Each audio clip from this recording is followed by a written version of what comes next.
వసుదేవసుతం దేవం కంసచాణూరమర్దనం దేవకీ పరమానందం కృష్ణం వందే జగద్గురుం కృష్ణం వందే జగద్గురుం.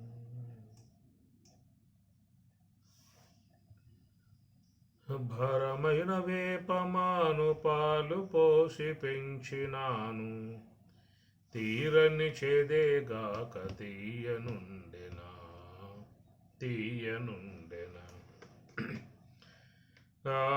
పయదిసి కుక్కతో కబద్దలు పెట్టి బిగిసి బాయకంత కట్టినాను చక్కనుండెనా. కాయపు వికారమది కలకాలము చెప్పినా, కాయపు వికారమది కలకాలము చెప్పినా, పోయిన పోకేగాక బుద్ధి వినేనా. బుద్ధి వినేనా. భరమైన వేపమాను పాలు పోసి పెంచినాను, తీరని చేదేగాక తీయనుండెనా.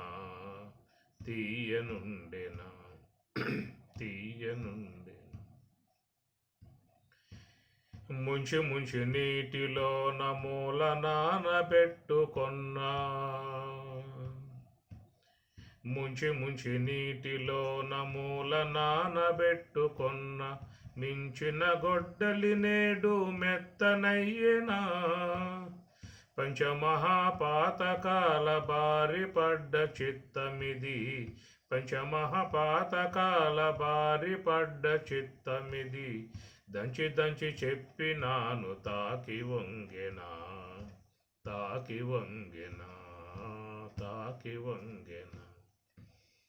భరమైన వేపమాను పాలు పోసి పెంచినాను, తీరని చేదేగాని తీయనుండెనా.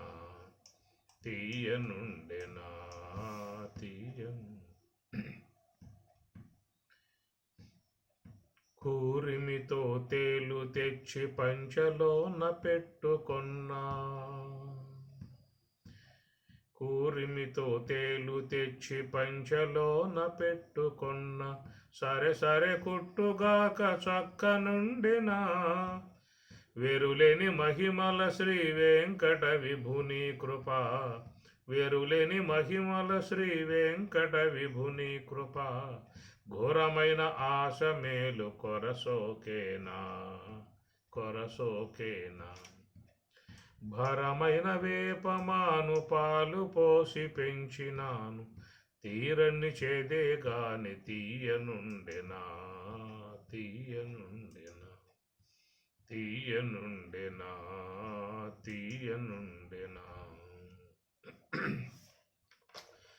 ఉత్తర గీత ద్వితీయ అధ్యాయము. బ్రహ్మాండ రూపిణి పృథ్వీ తోయమధ్యే విలీయతే,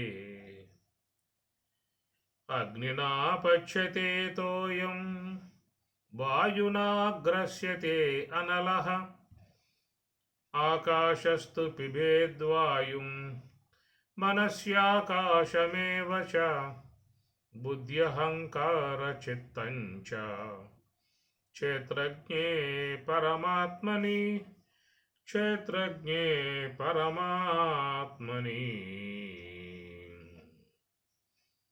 క్షేత్రజ్ఞుడు అని చెప్పనంటే క్షేత్రాన్ని తెలుసుకుంటూ ఉండేటువంటి ఆయనను క్షేత్రజ్ఞుడు అని చెప్పనంట. ఈ క్షేత్రజ్ఞుడు అనేటువంటి అంశం పరమాత్మ 13వ అధ్యాయంలో క్షేత్రజ్ఞం చాపి మాం విద్ధి సర్వక్షేత్రేషు భారత.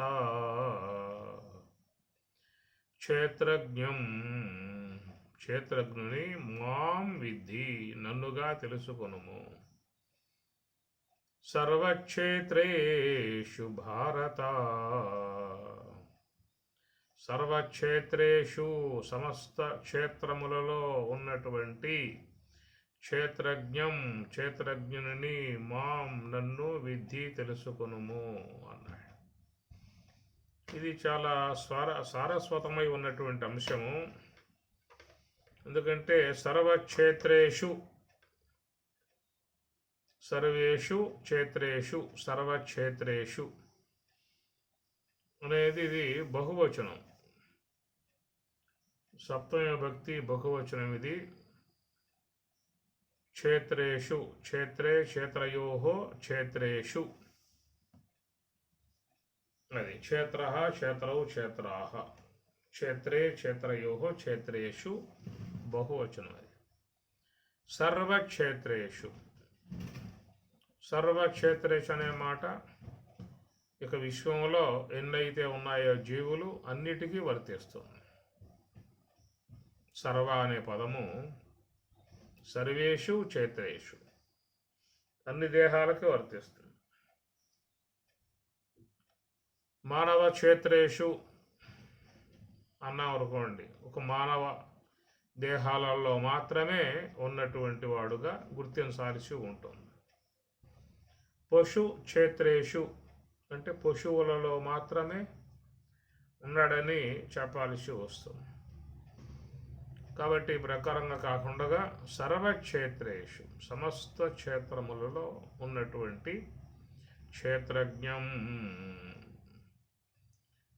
ఈ క్షేత్రజ్ఞం అనే పదం ఏకవచనం. ఇక్కడ కూడా క్షేత్రజ్ఞే క్షేత్రజ్ఞయోహో క్షేత్రజ్ఞేషు, ఇది కూడా సప్తమ భక్తి ఏకవచనమే. క్షేత్రజ్ఞుని యందు ఏకవచన ప్రయోగం. సర్వక్షేత్రేషు అది బహువచనం. అంటే శరీరాలు విశ్వంలో చాలా ఉన్నాయి. అన్ని శరీరాలలో ఉన్నటువంటి వాడు ఒక్కడే అనే మాట వస్తుంది ఇక్కడ. క్షేత్రజ్ఞం ఏకవచనం. మరి ఒక్కడే అనేటువంటి విషయంలో పరమాత్మ ఏమన్నాడంటే మాం విద్ధి నన్నుగా తెలుసుకొనుము అన్నాడు. మాం విద్ధి నన్నుగా తెలుసుకొను. అన్ని క్షేత్రాలలో ఒకే క్షేత్రజ్ఞుడు జీవుడు అని గనక తీసుకునే పక్షంగా ఉన్నట్లయితే మరి ఇక్కడ ఉన్నటువంటి విషయం వస్తుంది. ఏ ఒక్క వ్యక్తి మోక్షాన్ని సాధించినా ఇక అందరికీ కూడా కన్ఫామ్, ఎవరో ధ్యానం చేయాల్సిన అవసరం లేదు. ఎవరో ఒక్కరు నిశ్చల మనస్సుతో ధ్యానం చేస్తే వాడొక్కడు కనుక శ్రమపడి మోక్షాన్ని సాధించినట్లయితే, ఎందుకంటే క్షేత్రజ్ఞం జీవుడు ఒక్కడే కాబట్టి ఇక అందరికీ మోక్షం కన్ఫామ్. ఇక మనం ప్రత్యేకంగా శాస్త్రాధ్యయనం, యమ నియమ ఆసన ప్రాణాయామ ప్రత్యాహారాలు మనమేం చేయాల్సిన అవసరం లేదు. ఎందుకంటే అన్ని దేహాలలో ఉన్నది ఒకటే కదా. కాబట్టి ఆ ఒక్కడు గనక చేసినట్లయితే అందరి తరపున అందరూ ఒక్క పెట్టున ఇక మోక్షంలోకి వెళ్ళిపోవటమే. ఆ విధంగా ఉన్నప్పుడు మరి లోకంలో మోక్షాన్ని అపేక్షించిన వాళ్ళు ఎవరున్నా ఎంతమంది ఉన్నారు? మోక్షకాములు లోకంలో కొద్దిమందే ఉన్నారు.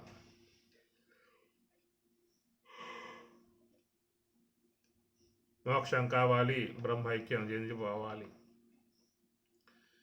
బ్రహ్మంలో చేరిపోవాలి అనేటువంటి భావన లోకంలో కొద్దిమందికి మాత్రమే ఉంటుంది. వాళ్ళు నివృత్తి మార్గం అవలంబించి ఆత్మానుభవాన్ని పొందటానికి ప్రయత్నం చేస్తున్నటువంటి విధానం.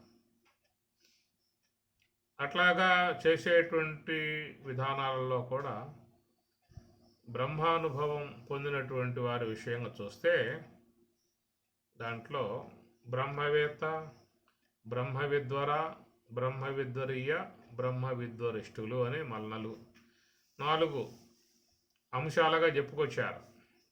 4 స్థితులు బ్రహ్మానుభవమే ఉంటుంది. వాటిలో వారి స్థాయిలను బట్టి బ్రహ్మవేత్త అని, బ్రహ్మవిద్వర అని, బ్రహ్మవిద్వరీయ, బ్రహ్మవిద్వరిష్ఠ.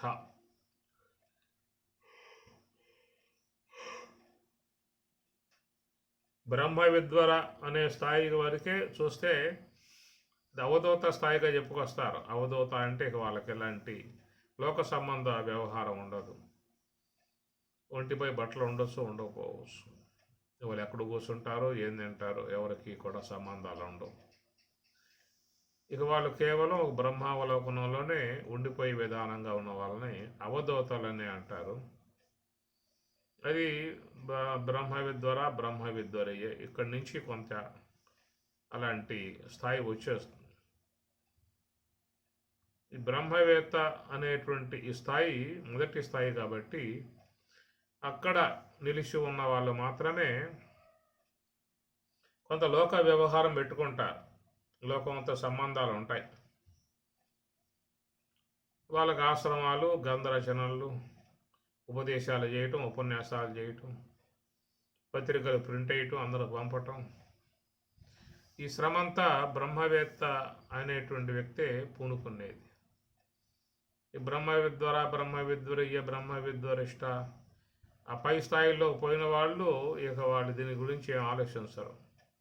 మాకెందుకు జంజాటం అని వాళ్ళు ఇది కూడా పక్కన పెట్టేసే వెళ్ళిపోతారు. కేవలం వాళ్ళు ఇక నా తత్వ అవలోకన చేసుకుంటూ ఉండిపోవటం. ప్రతి నిమేషము పరబ్రహ్మంబు వీక్షించి మది చొక్కి వెలుపల మరచువారు. ప్రతి నిమేషము పరబ్రహ్మంబు వీక్షించి, ఇది వాళ్ళ భావన. అందువల్ల ఇక వాళ్ళు వేరే అంశాలను గురించి ఆలోచించే పరిస్థితి ఉండదేక. ఎందుకంటే వాళ్ళు ఆ బ్రహ్మానంద సారస్వతంలో ఊరలాడుతూ ఉంటారు. దాంట్లోనే వాళ్ళు పూర్తిగా నిమగ్నమై మునిగిపోయి ఉంటారు. బ్రహ్మానంద వారాశివాసన ఒక్కింసుక సోకినే నిబ్రి వినాశం బొందు. బ్రహ్మానంద వారాశివాస, ఆ బ్రహ్మానంద వారాశిలో వాళ్ళు నిరంతరంగా ఉండిపోయే విధానం కాబట్టి ఇక వాళ్ళకి బయటికి రావాలనే అపేక్ష ఉండదు. ఎవరంటే బ్రహ్మవేత్త స్థాయి వాళ్ళే. జనక మహారాజు ఆయన కూడా బ్రహ్మవేత్త స్థాయి, అవధూత కాదు. అందువల్ల ఆయన పరిపాలన వ్యవహారం అంతా కూడా వహించాడు. రాజ్యము, రాజ్య వ్యవహారం అవన్నీ కూడా ఆయన గారు కొనసాగించాడు. జనకుడు ఆయన చాలా కాలం పరిపాలన చేసినట్లుగా మనకు చరిత్ర అందుతూ ఉన్నది.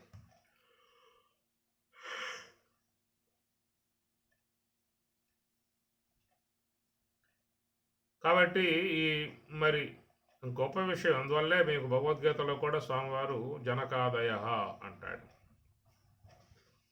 కర్మనైవ హి సంసిద్ధిం ఆశ్రిత జనకాదయ లోక సంగ్రహమేవాహం అని జనకాదయ అని జనకుణ్ణి ఉదాహరించాడు పరమాత్మ భగవద్గీత 3వ అధ్యాయంలో.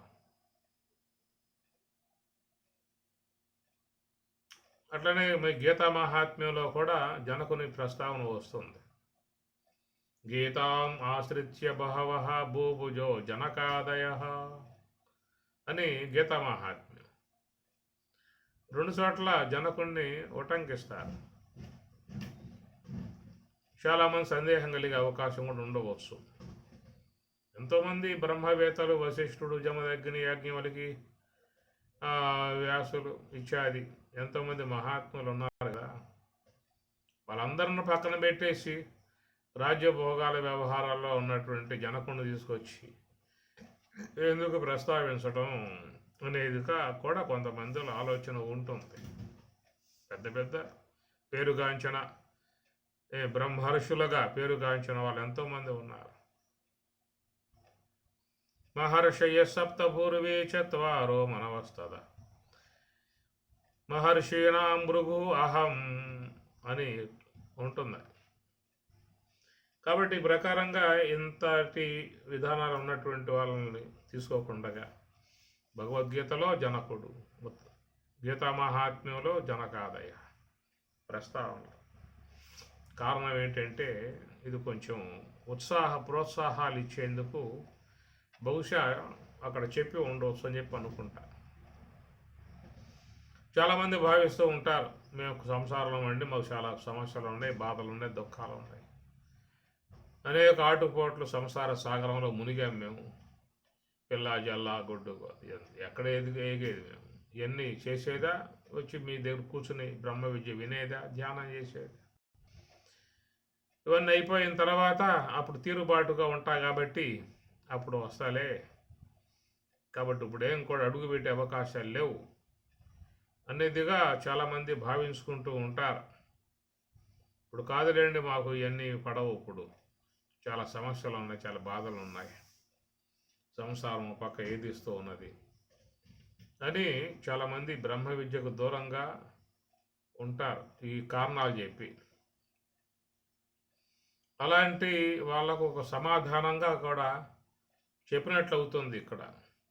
ఎందుకంటే ఒక పెద్ద రాజ్యం, సమస్త భోగాల ఐశ్వర్యాలు ఉన్నటువంటి రాజ్యం, అంతటి మహాభారభూతమై ఉన్నటువంటి రాజ్య వ్యవహారాలలో ఉండి కూడా ఆయన మరి తత్వావలోకనం చేయగలిగే విధానంగా ఉన్నాడు అంటే అది చాలా గొప్ప విషయం. మొత్తం వదిలిపెట్టేసేసి అరణ్యానికి పోయి చెట్టు కింద కూర్చొని ఏ మఠంలో కూర్చొని తప చేసే విధానాలు చేస్తూ ఉంటారు. ఈ సంసారం భారం, సంసారం బంధం, ఈ మనం వేగలేం అనేదిగా తలంపులు చాలామందిలో. అట్లా భావించిన వాళ్ళే మరి చాలామంది వెళ్ళిపోయిన విధానం, సంసారం వదిలిపెట్టేసి, భార్యాబిడ్డలు వదిలిపెట్టేసి, మీ కర్మ మీకు ఎట్లా రాత రాసి ఉంటే అట్లా మీరు బతుకుతారే కనుక మీ బాధ్యతలు నాకేం అవసరం లేదు, మీతో అనుబంధాలు మాకు అవసరం లేదు, కనుక నా దారి నేను చూసుకుంటున్నాను అని వెళ్ళిపోయిన వాళ్ళు ఎంతోమంది ఉన్నారు. అంటే రాఘవేంద్ర స్వాముల వారు కూడా ఆ కోవలో చేరిపోయిన వ్యక్తే. ఈ ప్రకారంగా చాలామంది, జ్ఞానేశ్వరుడు తండ్రి మాత్రం అట్లా వెళ్ళాడు, కానీ తర్వాత మళ్ళా వెనక రావాల్సి వచ్చింది. కొన్ని కారణాల చేత ఆ సన్యాసం గురువు ఇప్పించేసి పోరా, ఇంటికి వెళ్ళిపో అని చెప్పి పంపించేస్తాడు. ఎందుకంటే భార్య ఉన్నప్పుడు భార్య అనుమతి లేకుండా సన్యాసం ఇవ్వకూడదు, ఒక శాస్త్రం ఉంది. సతీమణి లేకపోతే వాడు తీసుకోవచ్చు, సన్యాసం యథేచ్ఛగా తీసుకోవచ్చు. ఒకవేళ వివాహం అయి ఉండకపోతే మరి వాడికి వటుడికి సన్యాసం ఇవ్వాల్సి వస్తే తల్లి అనుమతి తీసుకోవాలి. వివాహం అయిన తర్వాత భార్య అనుమతి తీసుకోవాలి, ఆమె అనుమతి ఇస్తేనే పచ్చజెండా ఊపితేనే పోవాలి. అట్లాగా ఈ మరి భార్య అనుమతి లేకుండా పోయాడు కాబట్టి జ్ఞానేశ్వరుడు తండ్రి ఆయన మళ్ళీ వెనక్కి తిరిగి రావాల్సి వచ్చింది. ఇట్లాగా ఒక సన్యాస విధానం అంతా కూడా లోకంలో ఏర్పడి ఉన్నటువంటి పరిస్థితి.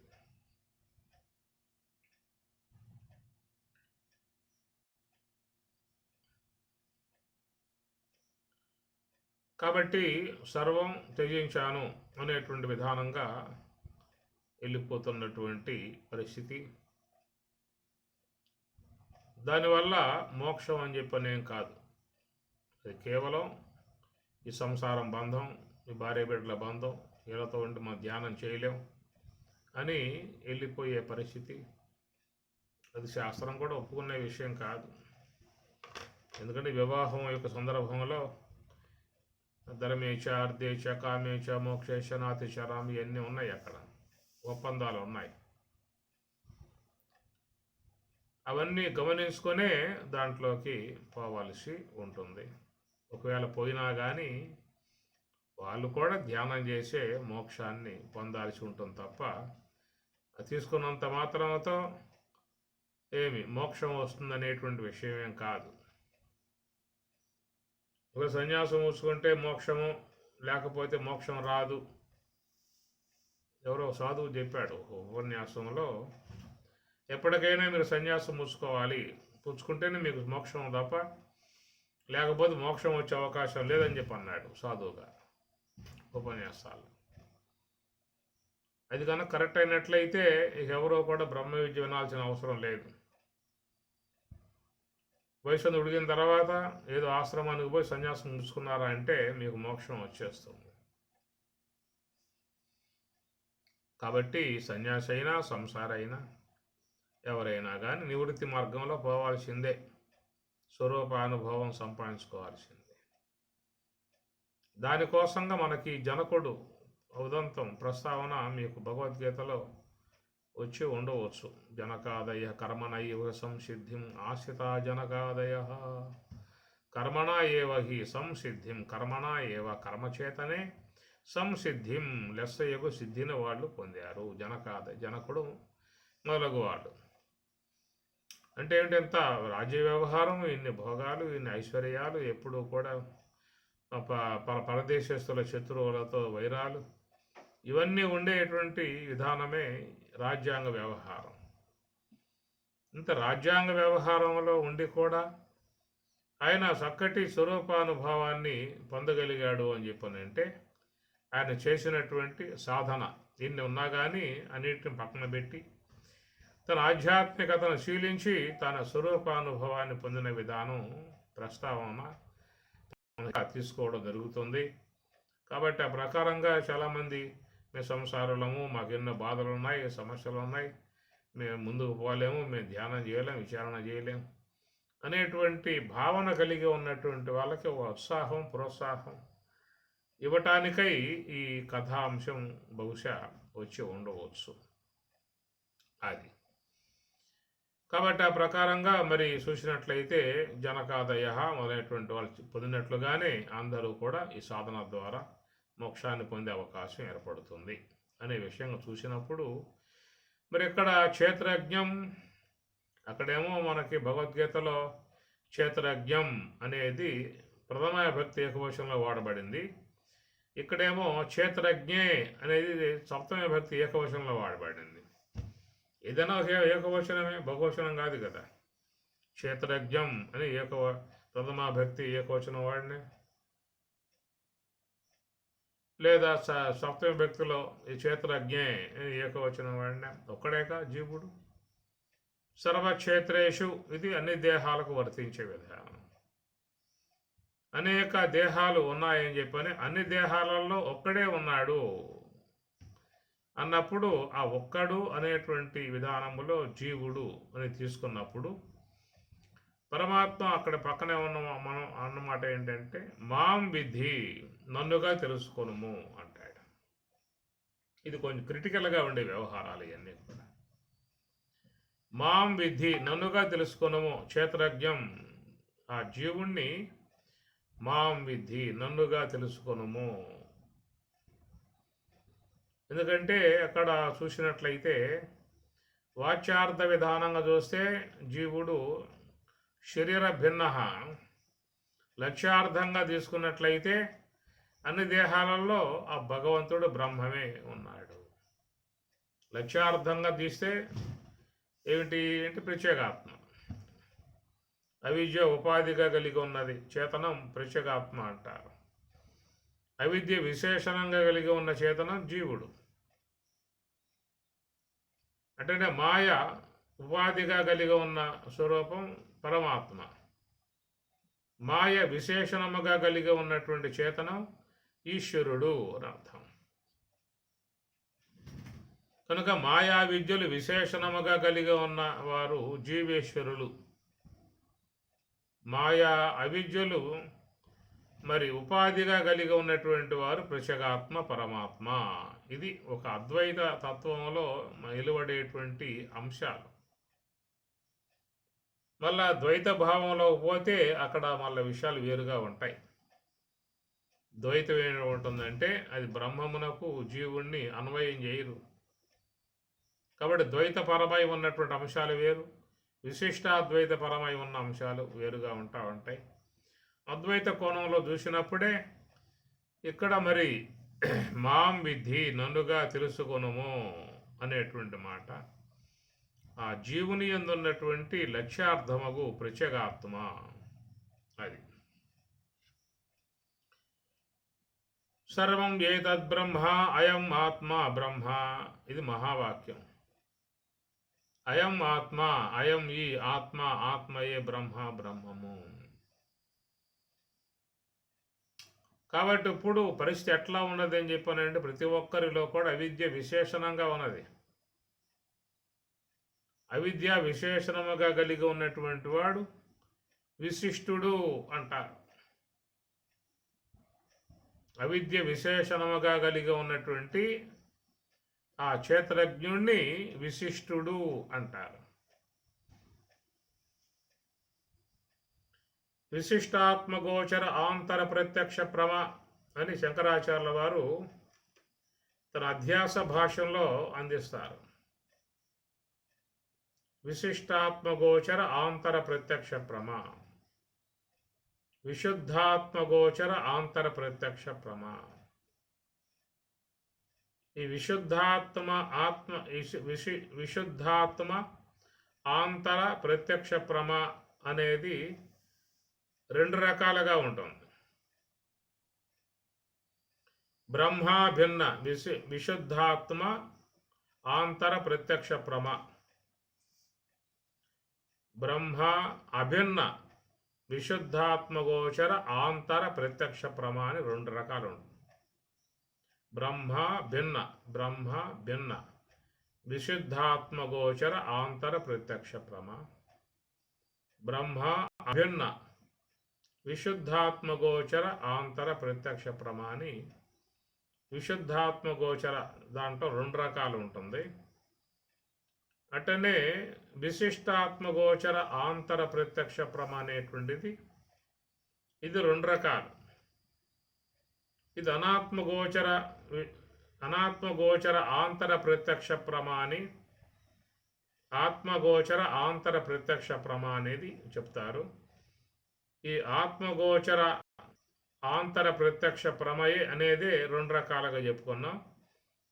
అది విశుద్ధాత్మగోచర ఆంతర ప్రత్యక్ష ప్రమ అని, అది విశిష్టాత్మగోచర ఆంతర ప్రత్యక్ష ప్రమ అని. ఇక్కడ విశుద్ధాత్మ ఆంతర ప్రత్యక్ష ప్రమ అనేటువంటిది క్షేత్రజ్ఞం చాపి మాం విద్ధి అనేటువంటి మాట. ఇక్కడ కూడా క్షేత్రజ్ఞే పరమాత్మని అనే పదం పక్కనే చూసుకోండి కావాలంటే. క్షేత్రజ్ఞే పరమాత్మని అనే పదం కూడా ఏకవచనమే, సుపతమ భక్తి ఏకవచనం.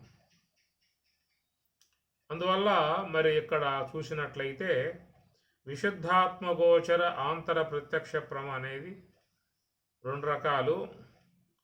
ఒకటి బ్రహ్మ భిన్న విశుద్ధాత్మగోచర ఆంతర ప్రత్యక్ష ప్రమ. బ్రహ్మ భిన్న అంటే బ్రహ్మ అంటే నాకంటే బ్రహ్మం భిన్నముగా ఉన్నది అనేదిగా తెలుసుకోవటం. ఇది అవాంతర వాక్యాలు ఏవైతే ఉన్నాయో అవి అధ్యయనం చేసే వాళ్ళకి ఆ భావం ఏర్పడుతుంది. అవాంతర వాక్య శ్రవణం చేసేటువంటి వారికి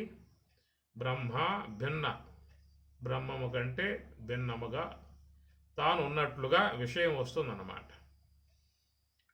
ఎందుకంటే అవాంతర వాక్యాలన్నీ కూడా దేనిపాటికి అవి బోధిస్తూ ఉన్నాయి. జీవుడు అంటే ఏమిటి, ఈశ్వరుడు అంటే ఏమిటి, బ్రహ్మం అంటే ఏమిటి, ఆత్మ అంటే ఏమిటి, ఇట్లా దేనికి దానికి ఒక విశ్లేషణాత్మకంగా ఇచ్చేటువంటి అవాంతర వాక్యాలు. ఒక్కొక్క పదం ఉందంటే ఆ పద సంబంధమైన నిర్వచనం. ఇప్పుడు ఆత్మ అని తీసుకోండి, ఆత్మ మీద విచారణ ఆరంభం అవుతుంది. ఆత్మ అనే పదంపై విచారణ ఆరంభం అవుతుంది. అది మరి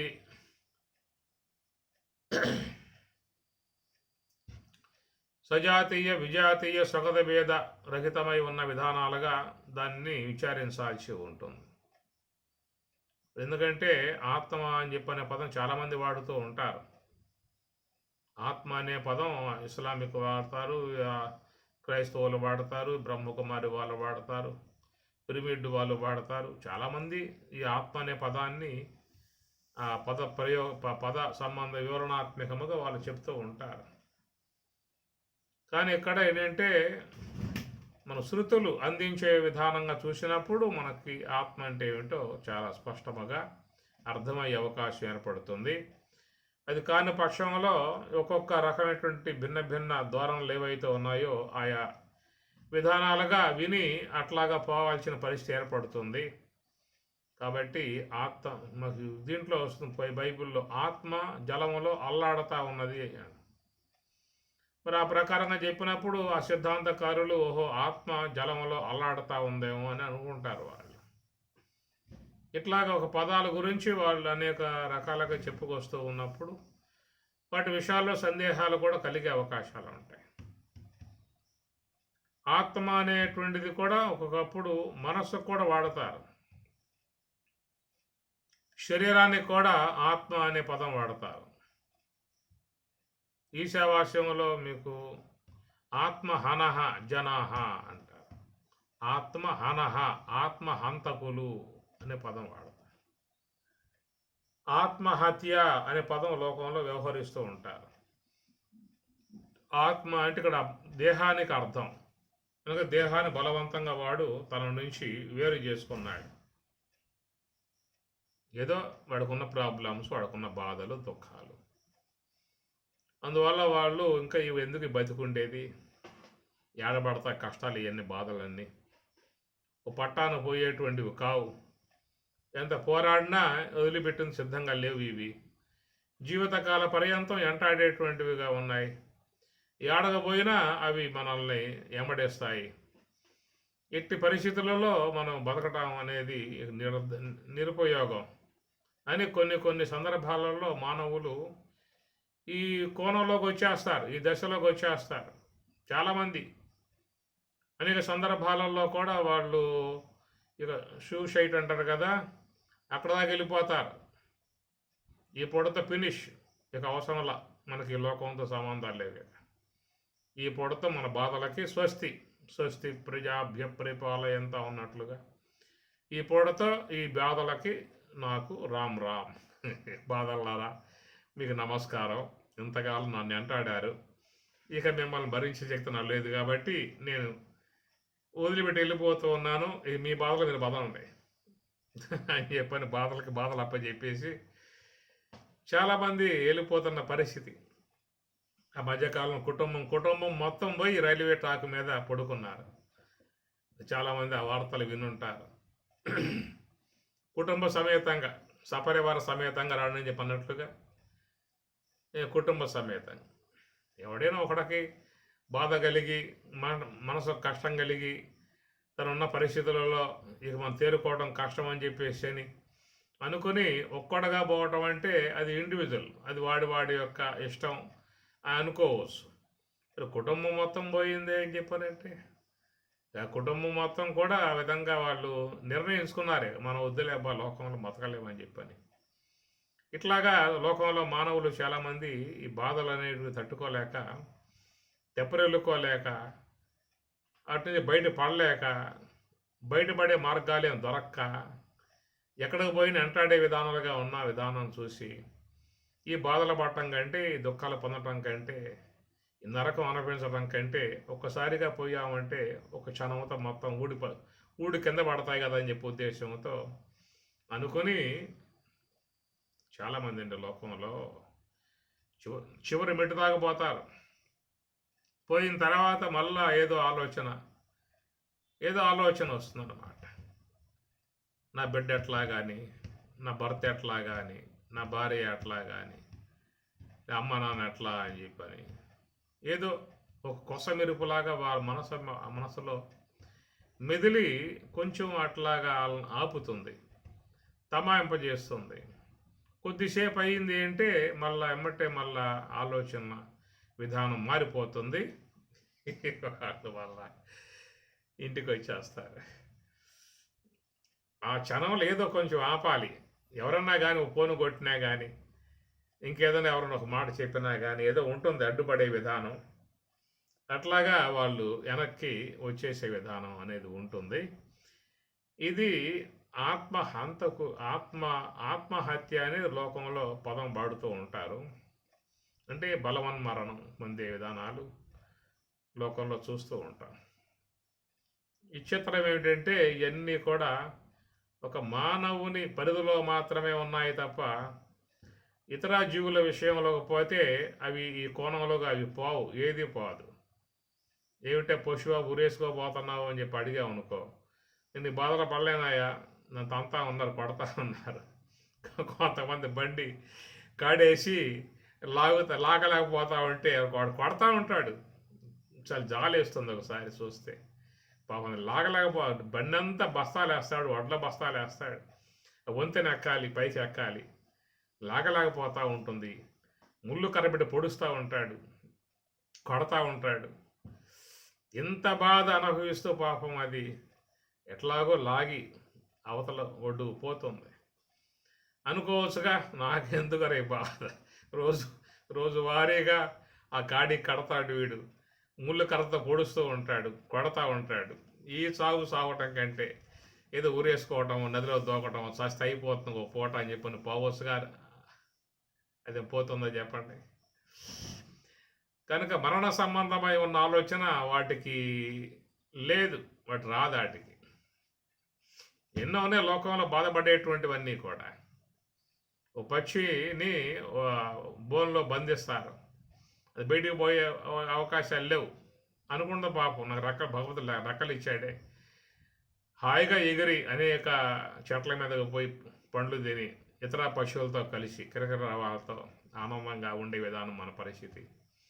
ఏమిటి జైలు, ఏం చేశాను నేను పాపం, ఇంత జైలు పడింది నాకు, యావజ్జీవ కారాగార శిక్షలాగా దీంట్లో పడేశారు అని ఈ ప్రకారంగా అది ఏమన్నా బాధపడి, ఎందుకు నాకు ఈ జీవితం ఈ పంజరంలో ఉన్నటువంటి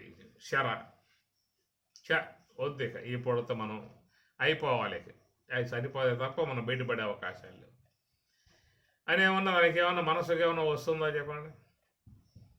అది ఎంతకాలమైనా అట్లాగే ఉండి ఏదైనా సమయం వస్తే ఎగిరిపోవడం సిద్ధంగా ఉంటుందే కానీ చూద్దామన్న ఆలోచన మాత్రం దానికి రాదు.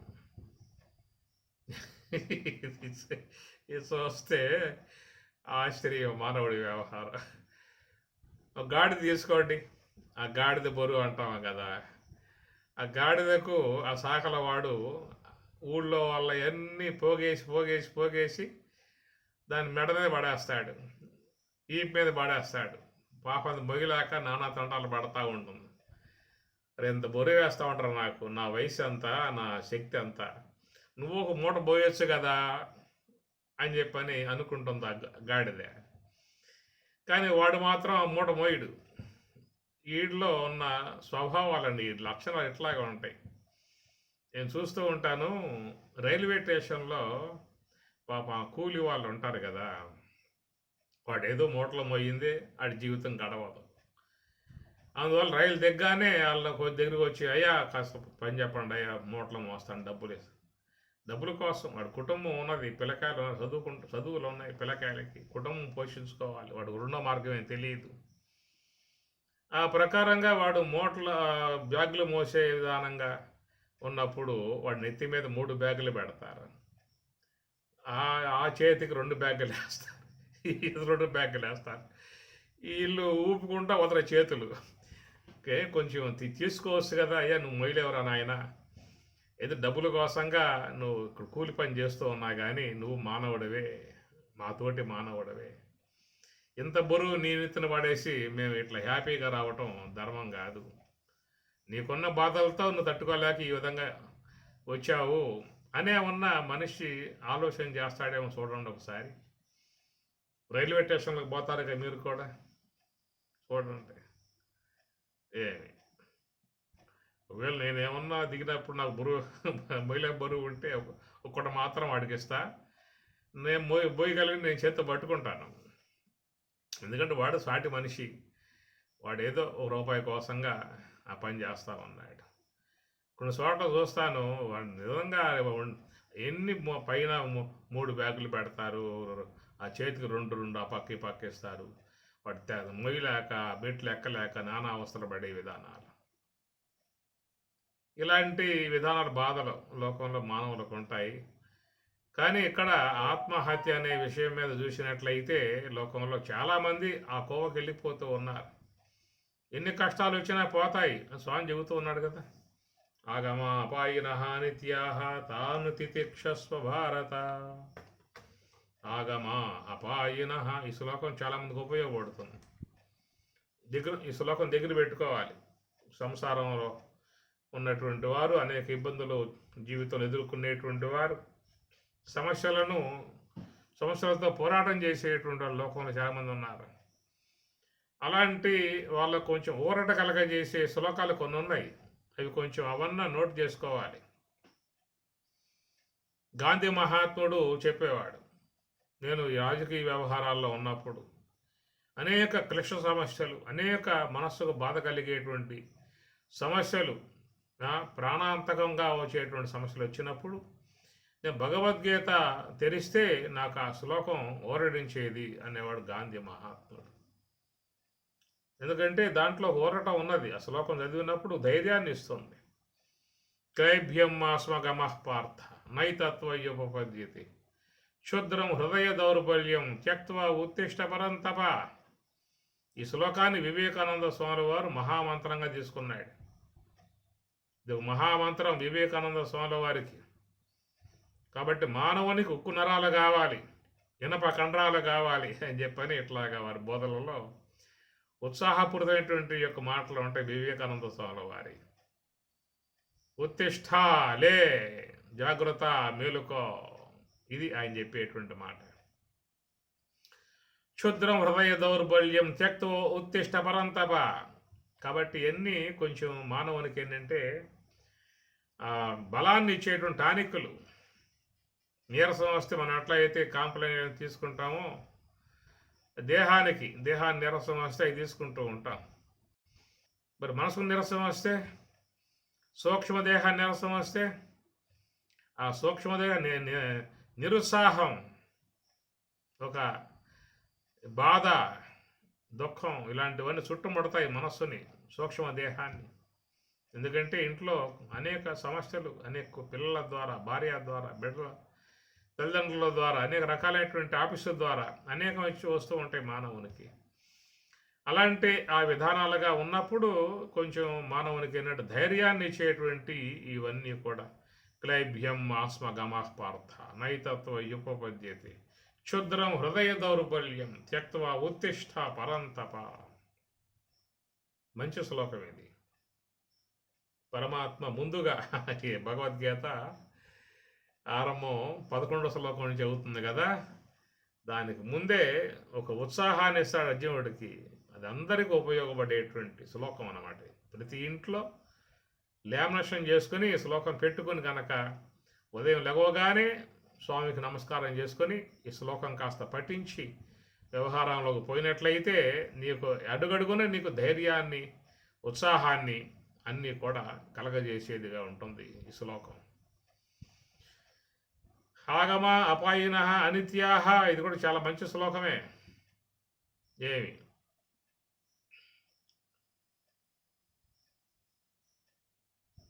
ఆగమ అపాయినః అనిత్యాః తాను తితిక్షస్వ భారత అనేటువంటి మాట.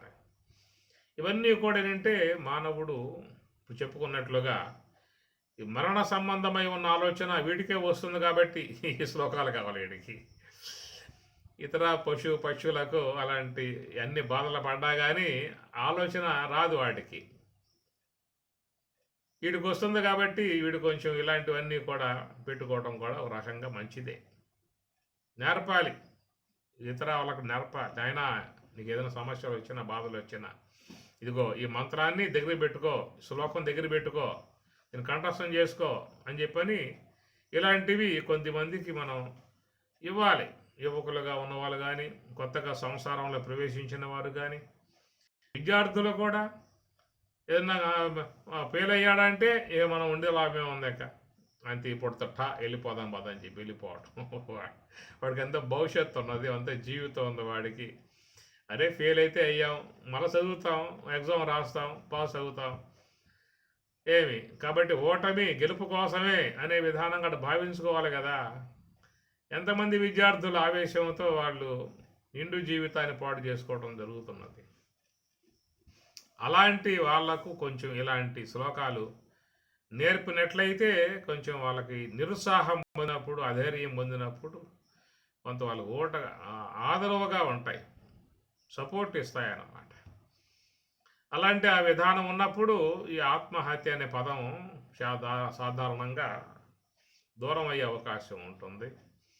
ఇది లోకంలో ఈ పదం వాడుతూ ఉంటారు.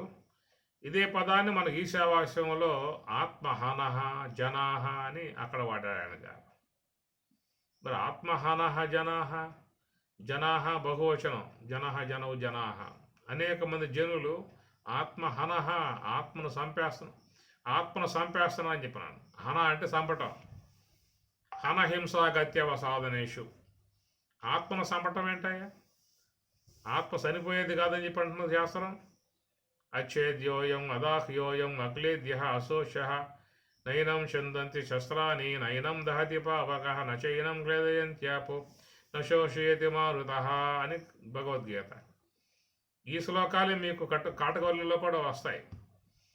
మరి ఆ ప్రకారంగా ఆత్మ చనిపోయేది కాదు, నరకలేవు, కత్తులు నరకలేవు, అగ్ని కాల్చలేదు, జలం తడపలేదు అని చెప్పినప్పుడు మరి ఆత్మహానహాని ఎందుకు వాడటం ఇక్కడ ఈశావాస్యంలో? ఈశావాస్య ఉపనిషత్తు కదా. ఉపనిషత్తులు మరి ఆత్మ చనిపోయేది కాదనే విషయం ఒక పక్క చెబుతూనే ఆత్మహనహ, ఆత్మహంతకులు ఆత్మను చంపుతూ ఉన్నారు అనే మాట చూసినట్లయితే ఈ ఆత్మ అనే పదము ప్రత్యేగాత్మకు ఒక పక్కన అర్థం వస్తుంది, మనస్సుకు కూడా అర్థం వస్తుంది. అందువల్ల పరమాత్మ భగవద్గీత 6వ అధ్యాయంలో ఉద్ధరేదాత్మనాత్మానం ఆత్మానం అవసాదయేత్ ఆత్మైవ హ్యాత్మనో బంధు ఆత్మైవ రిపురాత్మన బంధురాత్మాత్మనస్తస్య హేనాత్మైవ ఆత్మన. అక్కడ చాలా ఆత్మ ఆత్మ ఆత్మ ఎన్ని పదాలు వాడతారో. ఆత్మ ఆత్మనౌ ఆత్మనః ఆత్మనం ఆత్మనౌ ఆత్మనః ఆత్మన ఆత్మభ్యం ఆత్మభిః ఆత్మనే ఆత్మభ్యం ఆత్మభ్యః ఆత్మనః ఆత్మభ్యం ఆత్మభ్యః ఆత్మనః ఆత్మనోః ఆత్మనాం ఆత్మని ఆత్మనోః ఆత్మసు. ఇది శబ్దం అన్నాడు మామూలుగా. నకారాంత నపుంసలింగ ఆత్మన్ శబ్ద. ఆ ఒక్క శబ్దాన్ని పరమాత్మ 2 శ్లోకాలలో తిప్పి తిప్పి తిప్పి తిప్పి, అది తృతీయ భక్తిలో ఏకవచనంలో, ప్రథమా భక్తిలో, ద్వితీయ భక్తులు, తృతీయ భక్తులలో ఆ పదాలన్నీ అక్కడ వాడతాడు ఆయన గారు. ఉద్ధరేదాత్మనాత్మానం ఆత్మానం అసోదయత్ ఆత్మైవ హ్యాత్మనో బంధు ఆత్మ రిపురాత్మన బంధురాత్మాత్మనస్తస్య. అన్నీ కూడా ఆత్మ ఆత్మ. కాబట్టి ప్రకారముగా ఇక్కడ మనస్సు అనేటువంటి దానికి ఆత్మ అనే పదం ఇక్కడ అన్వయం చేయటం జరుగుతుంది.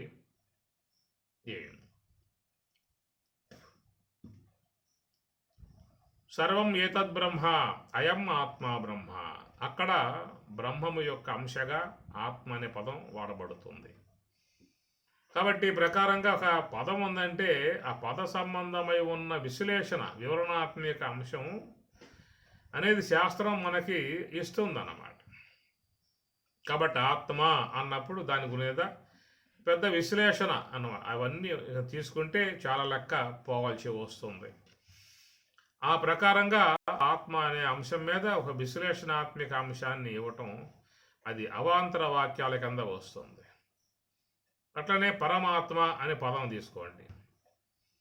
పరమాత్మ అన్నప్పుడు దాంట్లో విడదీస్తే పర ఆత్మ పరమాత్మ, పరం ఆత్మ పరమాత్మ. మరి పరం ఆత్మ ఏమిటి? ఇక్కడ ఆత్మ అనే వాడారు కదా. ఇక్కడ ఆత్మ అనే పదానికి కూడా ఇక్కడ ప్రత్యేక అనే పదం పడతారు. ప్రత్యేక ఆత్మ ప్రత్యేగాత్మ అంటారు. అక్కడేమో ఈశ్వర ఉపాధి ఉపహితమై ఉన్న చేతనానికి పరం ఆత్మ పరమాత్మ అనే పదం వాడారు. మరి ఎందుకంటే ప్రత్యేకను ఎందుకు వాడారు, పరం ఎందుకు వాడారు? ఇట్లాగా ఒక్కొక్క విషయం మీద మనం విశ్లేషించుకుంటూ శాస్త్రాన్ని ఆధారం చేసుకుని చెప్పుకుంటూ పోవటాన్ని ఇవన్నీ కూడా అవాంతర వాక్యాల కిందే వస్తాయి. అవాంతర వాక్యాలు అనేటువంటివన్నీ కూడా 108 ఉపనిషత్తులు, భగవద్గీత అన్నీ కూడా అవాంతర వాక్యాల కిందే వస్తాయి. ఇదంతా కూడా బోధించినప్పుడు కలిగేటువంటి భావన భిన్న బ్రహ్మ భిన్న విశిష్టాత్మగోచర ఆంతర ప్రత్యక్ష ప్రమాణి అక్కడ వస్తుంది అన్నమాట. బ్రహ్మ అభిన్న అని చెప్పని అంటారు. మరొకటి బ్రహ్మ అభిన్న, ఇది కూడా విశ్లేషించుకోవాల్సినటువంటి అంశం అన్నమాట. కాబట్టి ఇట్లాగా మనకి శాస్త్రం ద్వారా వచ్చేటువంటివన్నీ కూడా అవాంతర వాక్యాల వల్ల వచ్చేది బ్రహ్మ భిన్న విశుద్ధాత్మ గోచర ఆంతర ప్రత్యక్ష ప్రమ. మహావాక్యాల వల్ల కలిగేటువంటి యొక్క అంశాన్ని బ్రహ్మ అభిన్న విశుద్ధాత్మ గోచర ఆంతర ప్రత్యక్ష ప్రమ అని. విశుద్ధాత్మ గోచర ఆంతర ప్రత్యక్ష ప్రమలో ఈ రెండు అంశాలు వస్తాయి. ఇక విశిష్టాత్మ గోచర ఆంతర ప్రత్యక్ష ప్రమ అనేటువంటి దాంట్లో అనాత్మగోచర ఆత్మగోచర రెండు వస్తాయన్నమాట. దాంట్లో వచ్చిన విధానములో విశిష్టాత్మగోచర ఆంతర ప్రత్యక్ష ప్రమాని. ఆ విశిష్టాత్మగోచర ఆంతర ప్రత్యక్ష ప్రమ అనేటువంటి యొక్క అంశములో చేరినటువంటి భాగమే క్షేత్రజ్ఞం మాం విద్ధి 13వ అధ్యాయము ఉత్తరగీత 35వ శ్లోకంలో క్షేత్రజ్ఞే పరమాత్మని అన్నాడు. అక్కడేమో క్షేత్రజ్ఞం చ అపి మాం విద్ధి అని అన్నాడు. ఇక్కడేమో క్షేత్రజ్ఞుడు పరమాత్మని అని ఇక్కడ పదాలు వాడారు. కాబట్టి క్షేత్రజ్ఞ అనేది మాం విద్ధి నన్నుగా తెలుసుకునే విషయాల్లో అక్కడ వాచ్యార్థము లక్ష్యార్థములు ఇవన్నీ కూడా చేరి ఉన్నటువంటి అంశము. ఓం సహనాభవతు సహనౌ భునక్తు సహ వీర్యం కరవావహై తేజస్వినావధీతమస్తు మా విద్విషావహై. ఓం శాంతి శాంతి శాంతి. హరి ఓం తత్సతు. శ్రీ గురుభ్యో నమః.